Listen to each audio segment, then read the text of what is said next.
जय श्री राम दोस्तों, कैसे हैं आप सब। बहुत सारे लोगों का कन्फ्यूज़न है कि अष्टमी कब मनाएं, 10 तारीख को या फिर 11 तारीख को। क्योंकि बहुत लोग अष्टमी का ही व्रत करते हैं, जैसे कि पूरे 9 दिन व्रत ना करके सिर्फ अष्टमी का करते हैं या फिर फर्स्ट करते हैं, लास्ट करते हैं अष्टमी का, और नौमी को पारण करते हैं। बहुत सारे जगहों पर अष्टमी सिर्फ और सिर्फ अष्टमी का ही व्रत किया जाता है। तो इस तरह से भी लोग करते हैं। तो बहुत सारे कन्फ्यूज़न हो रहा है लोगों को कि आखिर अष्टमी हम किस दिन मनाएं, क्योंकि कैलेंडर में अष्टमी 10 को भी शो हो रहा है और 11 को भी शो हो रहा है। तो हमें किस दिन करना है, तो देखिए अष्टमी आपको शुरू हो जाएगी 10 तारीख को ही, ठीक है। 10 तारीख को 12 बजे के शुरू हो जाएगी अष्टमी, और 11 तारीख को यानी कि शुक्रवार को भी 12 बजे तक अष्टमी तिथि रहेगी। तो पहले चीज़ की उद्या तिथि आपको शुक्रवार की पड़ रही है, अष्टमी की उद्या तिथि। तो बहुत सारे लोग मतलब 11 तारीख को ही अष्टमी मना रहे हैं, क्योंकि उद्या तिथि को देखते हुए, ठीक है।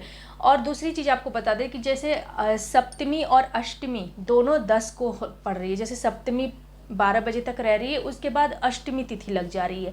तो कहा जाता है, शास्त्रों में ऐसा माना गया है कि अगर सप्तमी और अष्टमी एक साथ हो तो अब कभी भी अष्टमी का व्रत नहीं करना चाहिए, उसे निषेध माना गया है शास्त्रों में।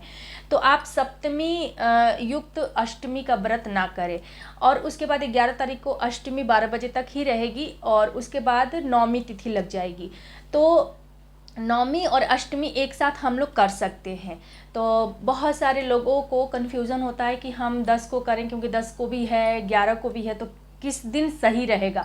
तो नौमी और अष्टमी लग रही है 11 तारीख को, सप्तमी के साथ अष्टमी रह रही है, इसीलिए हमें 10 को नहीं करना है, यानी कि गुरुवार को अष्टमी नहीं करना है, शुक्रवार को पड़ रहा है 11 तारीख को अष्टमी हमें करनी है, ठीक है, अष्टमी।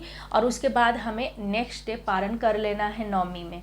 तो क्योंकि नौमी भी 12 बजे तक ही रहेगी 12 तारीख को, तो उसके बाद हम पारण, वैसे भी बहुत टाइम मतलब कन्या पूजन वजन करने में टाइम लग जाता है। नौमी को कन्या पूजन होता है, तो कन्या पूजन करने के बाद वैसे भी 12 बज ही जाते हैं बहुत लोगों के यहाँ पे।